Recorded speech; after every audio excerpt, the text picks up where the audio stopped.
Mesdames et messieurs, bonsoir et merci d'être au rendez-vous de cette session d'information sur Canal 3 Bénin. Voici les titres du journal. Des noix de cajou transformées au Bénin puis exportées à Dubaï, ce sont les produits issus de l'une des 5 unités de transformation de cajou installées dans la zone économique industrielle de Glodjibé. Le chargement des conteneurs a été fait ce mercredi sous la supervision du directeur général de la Société d'investissement et de la promotion de l'industrie. Et pendant ce temps, le ministre de la Santé organise ce jeudi 20 juillet 2023 un atelier de plaidoyer sur la nouvelle politique de santé communautaire au Bénin. C'était à l'endroit des autorités départementales et communales. Les détails dans ce journal. Nous parlerons également de la revue à mi-parcours du plan de travail annuel du ministère de l'Enseignement supérieur et de la recherche scientifique. Les parties prenantes se penchent sur les résultats obtenus au cours des premiers mois afin de pallier les blocages éventuels pour plus d'efficacité. Voilà pour les titres, mesdames et messieurs. À nouveau, bonsoir. La zone industrielle de Glodjibé sort le premier lot de noix de cajou transformées sur place. C'est pour l'exportation à Dubaï. Ce sont les produits issus de l'une des 5 unités de transformation de cajou installées dans la zone économique industrielle. Le chargement des conteneurs a été fait ce mercredi sous la supervision du directeur général de la Société d'investissement et de la promotion de l'industrie. Idrissou Boukari pour les détails. 32 tonnes de noix de cajou made in Bénin à la conquête du marché mondial. Nous allons pouvoir exporter également vers les marchés européens et américains. Sur le site de la zone industrielle de Glodjibé, ce mercredi 19 juillet 2023, 2 conteneurs en chargement à destination de Dubaï. C'est la première exportation de ce produit issu d'une unité de transformation installée dans la zone économique. Vous n'êtes pas sans savoir que d'ici quelques mois, notamment le 1er avril 2024, il y aura une interdiction d'exportation des noix de cajou brutes et du soja brut en République du Bénin. Et donc, aujourd'hui, dans cette zone, nous avons à peu près 5 unités de transformation de noix de cajou qui sont installées. 5 unités qui vont transformer à peu près 100 000 tonnes de noix de cajou.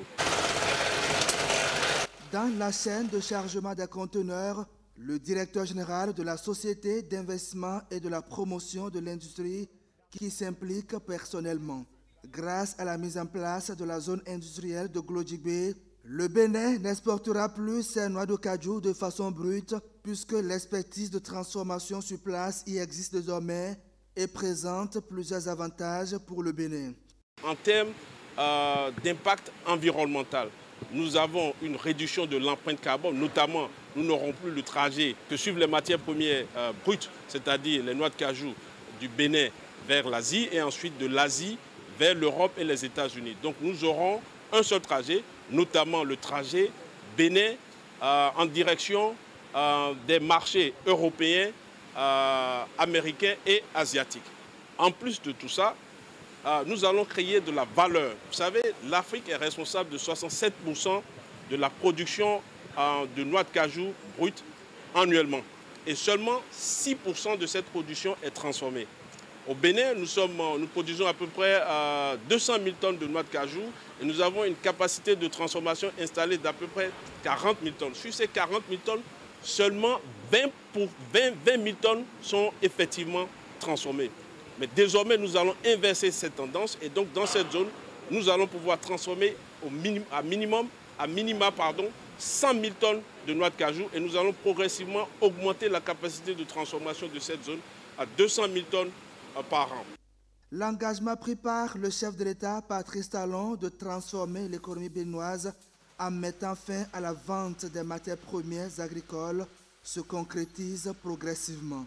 À la zone industrielle de Glodjibé sont transformées également les fibres de coton, le soja, le karité et bien d'autres matières premières. Alors à présent à Grand Popo dans le département du Mono avec l'Association nationale des communes du Bénin qui appelle les responsables des communes à faire plus d'efforts dans la mobilisation des ressources à la base. Un appel lancé en marge de la première session ordinaire de la commission thématique économie et finances locales au titre de cette année 2023. Voici le compte rendu avec Narcisse Alossé. Le ballet des commissions techniques de l'Association nationale des communes du Bénin s'ouvre ici à celle qui est en charge l'économie et les finances locales. Et pour l'occasion, élus locaux, responsables des affaires administratives et financières des communes et représentants de l'État central se concertent ici à Grand Popo pour l'amélioration des finances locales. Depuis quelques semaines, le débat d'orientation budgétaire est lancé au Parlement et la fêtière nationale des communes doit également participer à ces échanges de haut niveau afin de ratisser l'âge pour permettre aux 77 communes de prendre leur part dans les ressources financières qui seront mobilisées pour notre pays. Comprenez donc que notre première session soit consacrée à la réflexion sur la participation donc, de notre structure fêtière à ce débat de haut niveau à travers des propositions concrètes. Des propositions qui seront faites suite à des réflexions autour d'un certain nombre de points qui vont de l'identification des besoins des membres de la commission thématique économie et finances locales à la collecte des besoins en lien avec le FADEC. Je voudrais donc compter sur votre participation active afin de doter notre institution, la NCB, des outils nécessaires qui lui permettront de jouer pleinement son rôle de défense et de plaidoyer pour les causes des communes béninoises. Ces assises offrent donc l'occasion à la fêtière des communes du Bénin de définir les stratégies et lois qui permettront aux collectivités locales d'accroître leurs ressources propres. En ligne de mire ici, la loi des finances, exercice 2024. Et pendant ce temps, le ministère de la Santé organise ce jeudi 20 juillet 2023 un atelier de plaidoyer sur la nouvelle politique de santé communautaire au Bénin. C'était à l'endroit des autorités départementales et communales. Les détails avec Esther Tofa. Tous les départements et toutes les 77 communes étaient représentés à cette séance de concertation sur la mise en œuvre de la politique nationale de santé communautaire. Initiée par le ministère de la Santé, cette rencontre est née de plusieurs plaintes enregistrées lors du déploiement de la politique et de l'identification des relais communautaires dans certains départements. Il était donc devenu impérieux de nous réunir afin de discuter du contenu de la politique, de ses objectifs, des procédures, de vos rôles et responsabilités, des approches de solutions pour la résolution des recours enregistrés pour les éviter à l'avenir, d'une part, et d'autre part, de susciter davantage votre engagement au succès de cette nouvelle politique. Assurer les soins et services de santé communautaire intégrés à tous les ménages du Bénin, tout en assurant la mise en place d'un dispositif d'alerte pour la survenue des maladies en milieu communautaire. C'est l'objectif de cette nouvelle politique, soutenue par plusieurs partenaires techniques et financiers. Avec cette nouvelle politique de santé communautaire, le Bénin a fait un choix ambitieux et révolutionnaire pour toute l'Afrique. L'UNICEF a cru à cette volonté nationale dès le début et a soutenu activement la phase pilote dans 6 communes du nord du Bénin, à savoir Banikwara, Bembereke, Kalale, Malanville, Niké et Sinimé. Pour la période 2022-2027, au Bénin, l'USAID s'est doté d'un nouveau plan stratégique. C'est déjà signé par le ministère de l'Économie et des Finances. Il s'engage à continuer à travailler avec le ministère de la Santé et tous les autres acteurs de cette One Health pour étendre l'offre de services en déployant environ 2300 relais communautaires dans une vingtaine de communes d'ici janvier 2024. 3 phases sont prévues pour la mise en œuvre de la politique. Il s'agit de la phase pilote, celle d'extension et le passage à l'échelle nationale. À tous ces niveaux, le ministre en charge de la décentralisation invite les préfets et les maires à jouer leur partition. Il me plaît d'inviter les maires et les secrétaires exécutifs de mairie, sous le regard bienveillant et vigilant de l'autorité de tutelle, à prendre leurs responsabilités et à œuvrer pour le succès de la mise en œuvre de cette politique qui est l'une des réformes phares du PAG 2. Officiellement lancée le 9 juin 2023, la nouvelle politique nationale de santé communautaire vise à booster les indicateurs dans le domaine de la santé au Bénin. Parlons à présent du point de presse donné ce mercredi par le ministre des Affaires étrangères sur le mini-sommet tenu à Abuja en début de semaine. Une rencontre au cours de laquelle le président de la République du Bénin a été désigné par ses pairs pour conduire les discussions politiques avec le Burkina Faso, le Mali et la Guinée. Cette rencontre a fait suite au 63e sommet des chefs d'État et de gouvernement tenu en début de mois dernier. Elle s'est penchée notamment sur les questions politiques avec les transitions militaires dans la sous-région et sur l'urgence sécuritaire en Afrique de l'Ouest. Nous allons suivre. Sur le plan politique, les chefs d'État, après une analyse approfondie de la situation politique de la sous-région, ont décidé d'instaurer ou en tout cas d'initier, de renouer en fait le dialogue et les discussions avec les autorités de chacun des pays que j'ai cités précédemment, qui sont en transition aujourd'hui, donc le Mali, le Burkina et la Guinée, dans une optique de fraternité. Parce que finalement, nous sommes une communauté de destin au sein de la CEDEAO et il est important qu'il y ait une main tendue vis-à-vis de ces gouvernements-là. Et les chefs d'État de la Troïka ont décidé de mandater le président Patrice Talon pour aller à la rencontre des autorités de ces trois pays afin de renouer le dialogue et d'échanger avec eux pour rétablir le contact le plus rapidement possible. Les chefs d'État ont également réaffirmé leur volonté de voir des transitions rapides et en retour à l'ordre constitutionnel dans chacun de ces pays, dans le cadre du protocole de la CEDEAO, mais chose très importante, dans le cadre des chartes de transition adoptées par chacun de ces pays. Les membres de la Troïka ont décidé également de prendre des mesures et de proposer des mesures concrètes d'un point de vue sécuritaire. Et donc, à cet effet, les chefs d'État ont réaffirmé l'engagement de la CEDEAO de mettre à jour le plus rapidement possible le plan d'action sécuritaire prioritaire. Et donc, à cet effet, les chefs d'État ont mandaté un comité technique composé de représentants des différents membres de la Troïka, donc le Nigeria, la Guinée-Bissau et le Bénin, pour pouvoir élaborer très rapidement et mettre à la disposition des chefs de l'État de la Troïka, puis de la conférence des chefs d'État de la CEDEAO, un plan de réponse sécuritaire qui s'appuiera sur deux choses essentielles, et c'est cela la nouveauté. Première chose, sur nos propres forces, donc des éléments en fait des différents pays de la CEDEAO, donc une force, la réactivation de la force ECOMOG en fait de la CEDEAO, et une seconde chose très importante est également financer sur nos ressources propres. Allons à présent à Porto Novo pour une messe d'action de grâce un peu particulière. Le professeur Joël Frédéric Aïvo, en détention depuis un peu plus de 2 ans, a eu 50 ans le 18 juillet dernier. Au niveau de ses parents, amis, l'événement n'est pas passé sous silence. Ils ont donc organisé à l'occasion une messe d'action de grâce en la cathédrale de Porto Novo pour prier pour ses 50 ans de vie et bien évidemment pour sa libération. Le point dans ce reportage signé Mar Hodon. Délivre-nous de tout mal, Seigneur.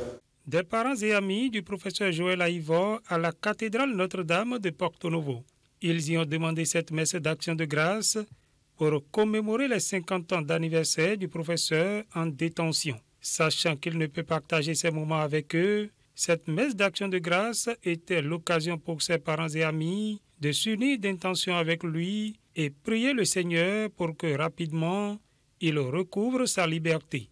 Je dois vous dire que Joël Frédéric Aïvo est un ami personnel et 50 ans là, dans la vie d'un homme, c'est pas petit. Donc c'est une grâce. Nous sommes venus pour commémorer son anniversaire et à travers la messe d'action de grâce. Tout est grâce. Ouais, tout est grâce. C'est Dieu qui est le début des choses et il sera la fin des choses. Dans son homélie, le père célébrant a recommandé aux parents et amis de Joël Aïvo de garder la foi et l'espérance que Dieu agira pour que cette épreuve que vit le professeur soit conjuguée au passé. Vous savez, 50 ans dans la vie d'un homme, c'est très important. Et surtout, passer son 50e anniversaire dans les conditions que nous savons, ce n'est pas facile. Et il était de bon ton pour nous, ses amis, et surtout de la même génération que lui, de pouvoir marquer cet événement pour lui témoigner notre amitié et notre solidarité. l'homélie du prêtre a tout dit, c'est que les voies du Seigneur sont insondables et Dieu a un plan pour la vie de chacun. Donc c'est sous l'angle de la foi que nous pouvons lire ce qui se passe. Et sans la foi, il est impossible d'avoir de l'espoir. Donc c'est un message d'espoir, d'espérance. Croire, espérer et surtout avoir l'esprit du pardon, comme le prêtre l'a dit dans son homélie, pour transcender les difficultés et aller plus loin dans son avenir et dans son destin. Mais notre camp au clone a formé le coup. Au clone on a zone ton débat. Boido ibomone. Miwa boado penny egbe. Au clone des zéazin egbe tonné. Et n'a du kaka et kakasa. Au boumanadi. Nyek bafo et n'a fond. Et c'est l'occasion pour nous de continuer à lui marquer notre affection, notre amitié et notre solidarité, bien qu'il ne soit pas aujourd'hui avec nous. Et c'est le lieu pour nous d'en appeler comme l'a dit le prêtre, à la providence, à la sagesse à tous les niveaux, pour que le professeur Frédéric Aïvo, qui nous autres, comme on le dit habituellement, comme beaucoup ont eu à vous le dire, nous restons convaincus que le professeur Aïvo n'a pas sa place là où il est, et nous souhaitons très, très sincèrement que le professeur Aïvo revienne parmi les siens, rejoigne sa femme, ses 2 enfants qui ont besoin de l'affection paternelle en ce moment. Les parents et amis de Joël Aïvo ont confié leurs intentions à Dieu et souhaitent que très prochainement l'homme soit sorti de la prison pour être au milieu des siens. Dans un tout autre registre, le vice-président du Fonds international de développement agricole FIDA, accompagné du directeur régional, était face à la presse ce mercredi. C'est pour partager les résultats issus de ses rencontres avec les autorités béninoises à l'occasion de sa visite officielle. Occasion pour lui de saluer les efforts enregistrés par le Bénin dans l'amélioration de son agriculture, ce qui rend d'ailleurs son économie résiliente aux chocs exogènes. Clément Tchadé pour les détails. Après 2 jours de visite au Bénin, le vice-président du Fonds international de développement agricole face aux professionnels des médias pour un point d'étape. Objectif, présenter les grandes conclusions issues des différentes audiences avec les plus hautes autorités du Bénin à l'opinion publique, mais aussi rendre compte des avancées notées en termes de performances agricoles à travers les différents projets sous le portefeuille du FIDA. Et ici, au Bénin, actuellement, nous avons un portefeuille de 3 projets avec un investissement de 500 millions de dollars dans le secteur agricole et aussi un projet sub-régional entre le Togo et Bénin. Nous avons eu le plaisir et l'honneur d'avoir été reçus par les autorités béninoises. Et nous visions 3 objectifs essentiellement. Nous voulions nous imprégner de la vision et du contexte de développement rural au Bénin. Dans un second temps, nous voulions voir l'impact des opérations du FIDA sur le terrain, échanger avec les bénéficiaires. Et dans un troisième temps, nous voulions engager des échanges avec les autorités pour voir comment renforcer notre collaboration et la porter à une autre échelle. Nous avons pu exprimer aussi notre appréciation de ce que le Bénin accorde de l'importance au secteur rural comme pilier de développement. Cela s'est traduit par l'allocation d'au moins 10% de son budget à l'agriculture ou au secteur rural, conformément à la déclaration des chefs d'État de Maputo. Malgré les performances enregistrées par le Bénin ces dernières années, le Fonds spécialisé du secteur agricole des Nations Unies mesure l'ampleur de nouveaux défis. La vice-présidence du FIDA, comme sa direction régionale, s'engage à multiplier ses actions pour plus d'impact, non seulement dans la production agricole, mais aussi en termes de marché et de transformation industrielle. Notre message au niveau global et régional, c'est qu'il faut investir dans l'agriculture, dans le développement rural. Il faut y investir et il faut renforcer la résilience des producteurs, notamment des petits producteurs, face au changement climatique et aussi aux autres risques que nous connaissons. Après les échanges avec le ministère de l'Agriculture, les échanges avec le ministre du Développement et de la Coordination, les échanges avec le chef de l'État, nous avons été en mesure de conclure que nous allons donner une nouvelle dimension à notre collaboration. Avec cette visite, de beaux jours s'annoncent pour le secteur agricole béninois. L'une des décisions fortes issues des échanges avec le président de la République est l'implantation d'un bureau du FIDA au Bénin d'ici la fin de l'année 2023. Tout ceci pour accroître la dynamique du financement de l'agriculture béninoise. Nous allons à présent faire un zoom sur le Centre international Kofi Annan de formation au maintien de la paix qui organise un symposium sur les femmes dans la sûreté maritime. C'est dans le cadre du projet quinquennal sur les réponses intégrées aux menaces pour la sécurité dans le domaine maritime du golfe de Guinée en Afrique centrale et de l'Ouest. Retour sur les temps forts de la cérémonie de lancement du colloque dans ce reportage.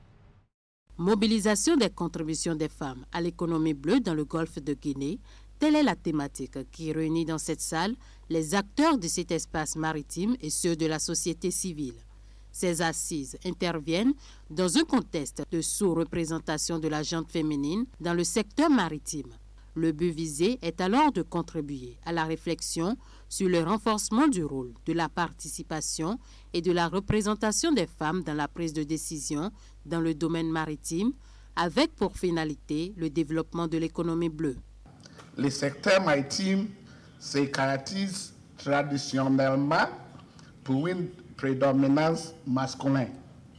En effet, la représentation des femmes dans le secteur maritime est généralement faible dans le golfe de Guinée, tant au sein des marins nationaux que dans les ports.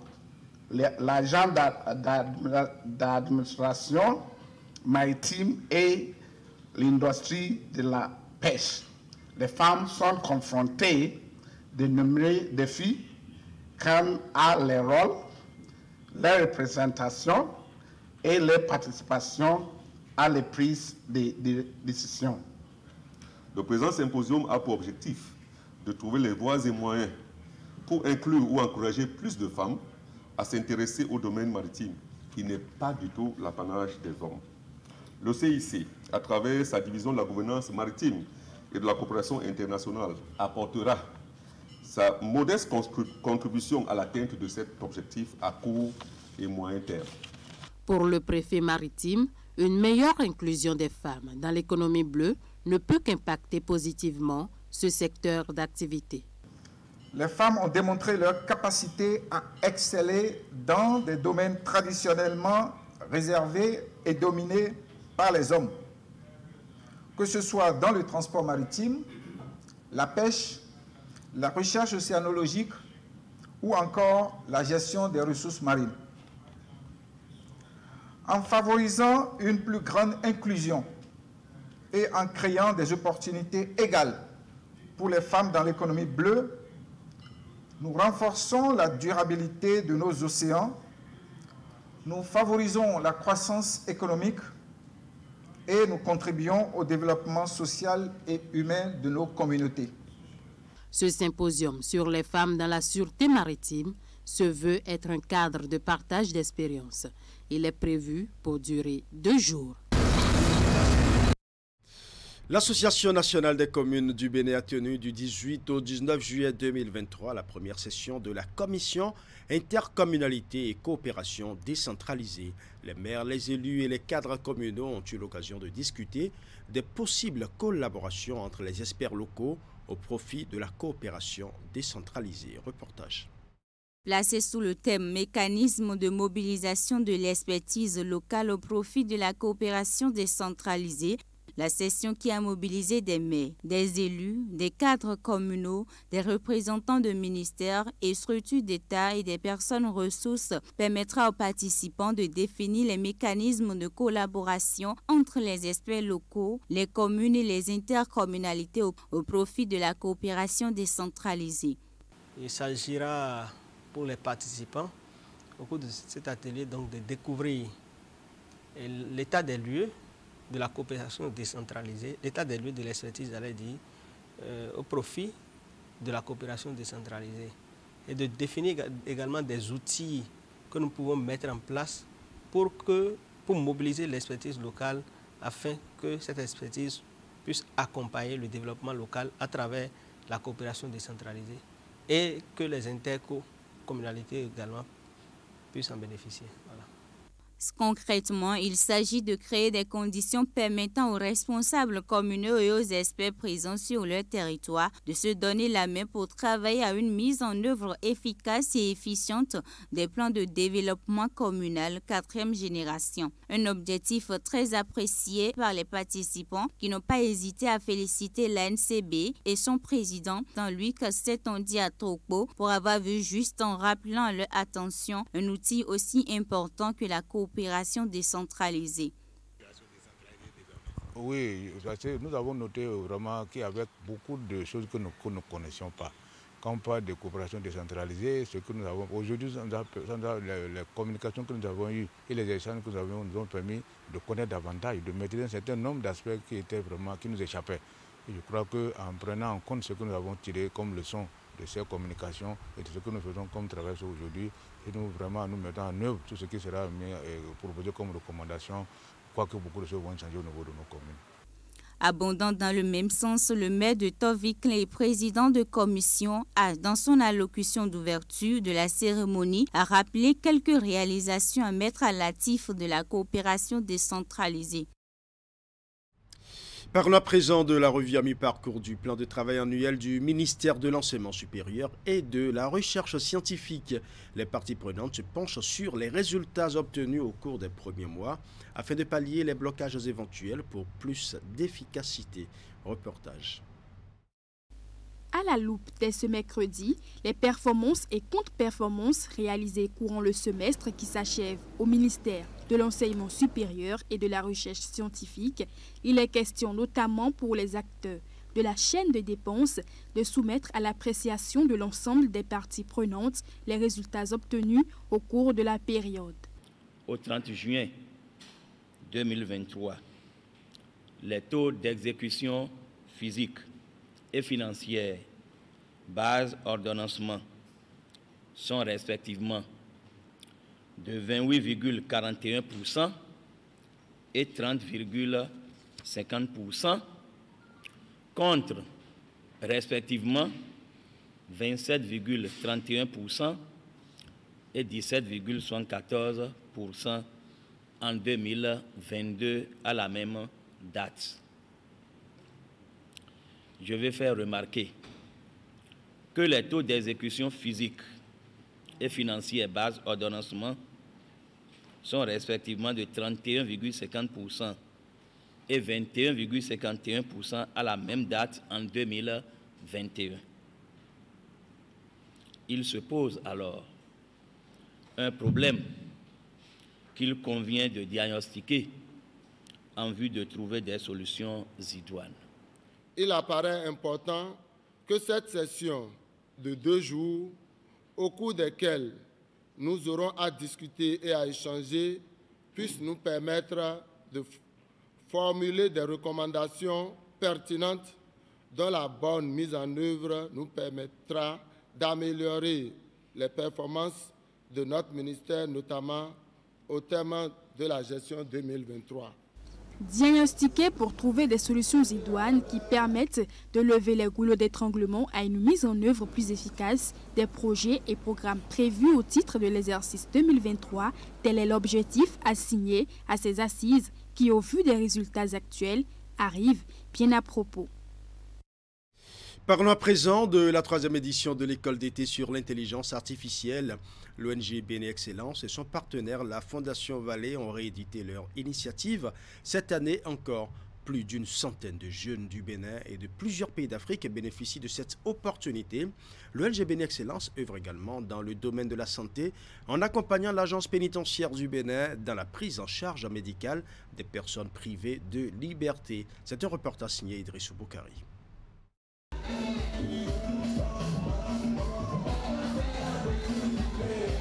La 3e édition de l'école d'été sur l'intelligence artificielle s'ouvre ce mardi 18 juillet 2023. Initiative de l'ONG Bénin Excellence et de la Fondation Vallée avec l'appui du Programme des Nations Unies pour le développement. Pour ce grand rendez-vous de 2023, 150 jeunes venus de presque tous les pays d'Afrique francophone bénéficient des bourses de formation. Les participants sont constitués des catégories juniors et seniors. Pour l'organisation de la première édition, j'étais au four et au moulin. Je peux estimer à 90% ma participation à cette école d'été et à tout. À la deuxième édition, cette participation est descendue à 50%, c'est une estimation. Et pour cette troisième édition, je dirais que je ne compte que pour 10%. Ça montre que j'ai eu cette idée au départ, mais que finalement c'est le groupe Bénin Excellence, Fondation Vallée, CAEB, PNUD, le gouvernement béninois, qui permet de continuer le projet et qui permettra de le pérenniser. Alors, pour le Bénin, 3 millions de lecteurs dans les bibliothèques gérées par le CAEB ou gérées par Bénin Excellence, dont le président est Espérant Padeux. On n'a jamais fait autant. Dans le monde qui fait 8 milliards d'habitants, il n'y a pas un seul organisme qui ait 3 millions de lecteurs par an. En 2019, lorsqu'on parlait d'intelligence artificielle, l'école d'été sur l'intelligence artificielle qui se déroule ici à la bibliothèque Bénin Excellence de Godomé dans la commune d'Abomey-Calavi, c'est 25% de théorie et 75% de travaux pratiques.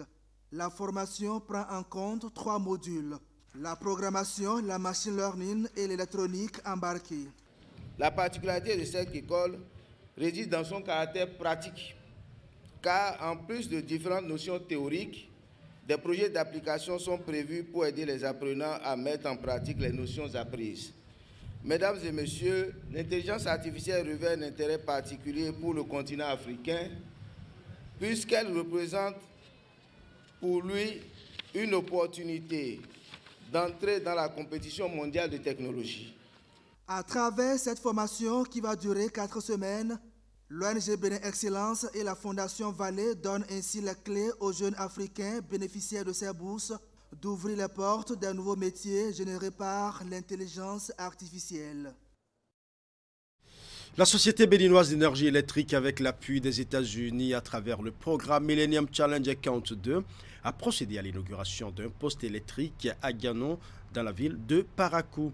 L'infrastructure financière à plus de 250 milliards de francs CFA va permettre d'améliorer les performances de la SB2E et couvrir une grande partie de la ville. Nous allons suivre.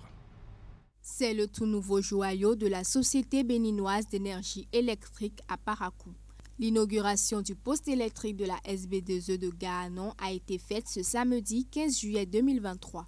Le maire Inoussa Zime Tchabi, tout en saluant l'effort du gouvernement et de son partenaire, n'a pas manqué d'appeler les populations environnantes à renforcer le contrôle sur ces infrastructures pour leur pérennité.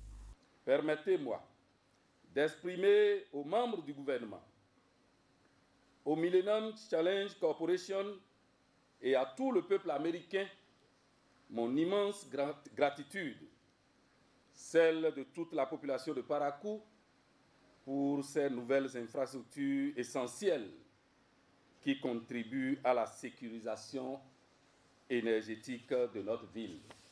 Je voudrais spécialement exhorter tous les résidents du quartier Gaanon ainsi que tous les usagers des environs à en prendre grand soin. L'infrastructure permettra d'améliorer les performances de la SB2E, de promouvoir l'électrification hors réseau basée sur les énergies renouvelables. Le représentant du directeur général de la SB2E, Gérard Ounoupé, rassure que toutes les dispositions sont déjà prises par les services compétents de la structure afin que les infrastructures servent à desservir les zones non couvertes par la SB2E.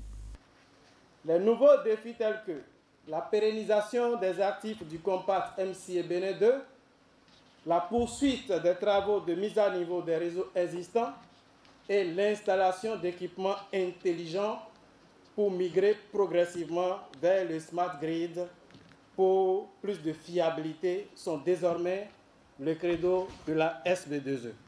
Selon le ministre d'État, cette inauguration est le fruit de la vision du gouvernement qui vise à offrir aux populations des facilités dans tous les domaines.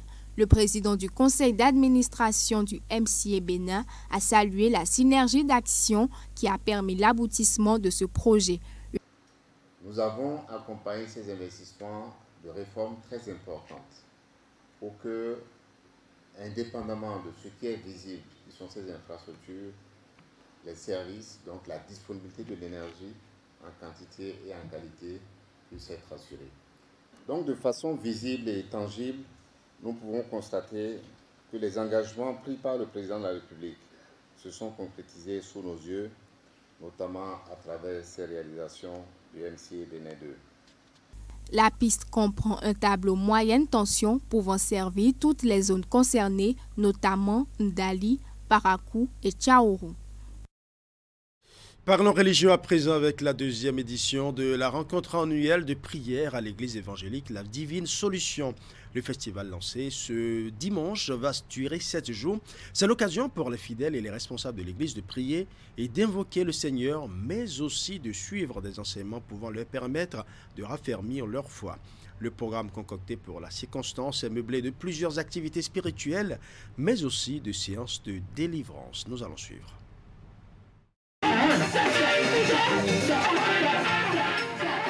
L'initiative est à sa deuxième édition à l'église évangélique La Divine Solution. C'est un rendez-vous annuel de rencontre avec Dieu. L'événement connaît cette année encore la participation de fidèles venus d'ici et d'ailleurs, ainsi que des pasteurs arrivés du Nigeria. La Divine Solution,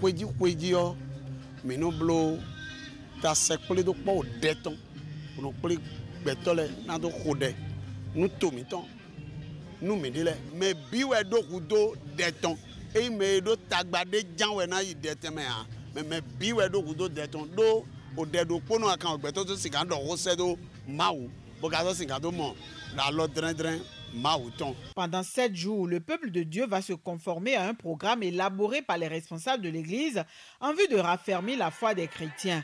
En plus de louer et de prier le Tout-Puissant, les fidèles auront aussi droit à des enseignements. Ce grand moment d'évangélisation sera l'occasion de leur montrer l'importance de la prière. La prière est le cordon ombilical entre Dieu et le chrétien. Sans la prière, le chrétien ne peut pas évoluer. C'est la prière qui est le canal par lequel le chrétien transmet ses besoins à Dieu et reçoit des instructions pour le peuple. La prière permet à un peuple de savoir, de connaître le niveau où il se trouve par rapport à son Dieu. La prière est capitale parce que lorsque la prière est acceptée par Dieu, c'est qu'il y a la bénédiction dans le peuple. Un peuple qui ne prie pas est un peuple dont les projets sont voués à l'échec. C'est un programme au cours duquel le Seigneur se manifeste effectivement. Nous avons déjà vu Dieu se manifester dans plusieurs endroits et à plusieurs manières. Et donc pour cette année, nous attendons vraiment beaucoup de Dieu. Le menu, c'est 3 séquences de prière par jour. La première de 6h à 7h, la seconde de 12h30 à 14h et la dernière de la journée aura lieu de 18h30 jusqu'à 21h. Courant ce programme, à partir de jeudi, nous avons encore des séminaires pour les serviteurs de Dieu, 3 jours de séminaires pour les serviteurs de Dieu, de jeudi jusqu'au samedi. Et donc, pendant ce programme, nous attendons vraiment que des miracles se produisent. Tout le monde est invité à ce festival de prière, hommes et femmes, toute obédience religieuse confondue. Le thème retenu pour les manifestations est intitulé « Dieu de miracles ». Une fois de plus, Dieu va se manifester. Toute personne se trouvant dans une situation particulière et inhabituelle connaîtra la délivrance et bénéficiera des bienfaits de même que de la miséricorde du Seigneur.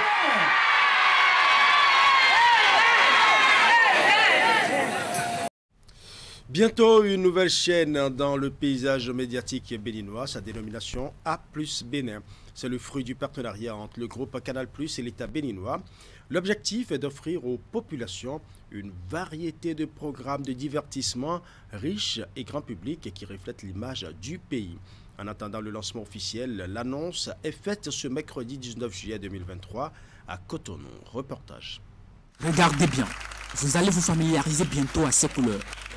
C'est le plateau de l'émission On se parle cash de la nouvelle chaîne de télévision qui rejoint le paysage médiatique béninois. Merci d'être venu aussi nombreux. A+ Bénin, est le produit du partenariat entre le groupe Canal+ et l'État béninois. Le gouvernement du Bénin et le chef de l'État, le président Patrice Talon, sont en train de poursuivre la dynamique de révélation de notre pays aux Béninois et au monde entier. Et cette chaîne-là vient, aux côtés des autres chaînes existantes, contribuer à l'amélioration du paysage audiovisuel au Bénin. Ça fait quelques années maintenant que le groupe Canal+ a fait le choix de, en tout cas, renforcer son offre en termes de contenu africain. Et donc avec A+ Bénin, on vient répondre à une demande de nos abonnés béninois qui ne se retrouvaient pas encore forcément dans le contenu qu'on proposait. A+ Bénin se veut être le miroir du pays pour proposer aux Béninois des programmes de divertissement riches et grand public. C'est aussi un cadre pour faciliter la révélation des talents locaux et la promotion de la destination Bénin. Bref, c'est un soutien au développement de la production audiovisuelle. A+ Bénin se veut être une chaîne généraliste béninoise qui va s'adresser donc à tous les Béninois et qui va même leur donner la parole à travers plusieurs émissions. La première d'entre elles, c'est On se parle cash. L'autre émission s'appelle Défends tes 50 000. Et puis la troisième émission, notre troisième pilier, c'est Mon beau Bénin, qui vous permettra de partir à la découverte ou à la redécouverte de votre très beau pays qu'est le Bénin. Mieux, il est également prévu la diffusion des matchs des équipes nationales et du championnat. On aura nous aussi nos après-midi, nos soirées sport, avec des émissions de débriefing, avec des directs, avec parfois des multiplexes qui vont être faits selon l'engouement chaque journée. Et donc voilà, c'est vraiment un bel outil. Pour le préambule, les ministres du gouvernement et les responsables du groupe Canal+ se sont essayés avec les différents animateurs. C'est la bonne réponse. A+ Bénin est disponible sur la chaîne 271 de Bouquet Canal+. Ces programmes démarrent le 24 juillet prochain à 14h. Voilà, ce sera tout pour ce journal. Merci pour votre aimable attention. Bonne soirée chez vous.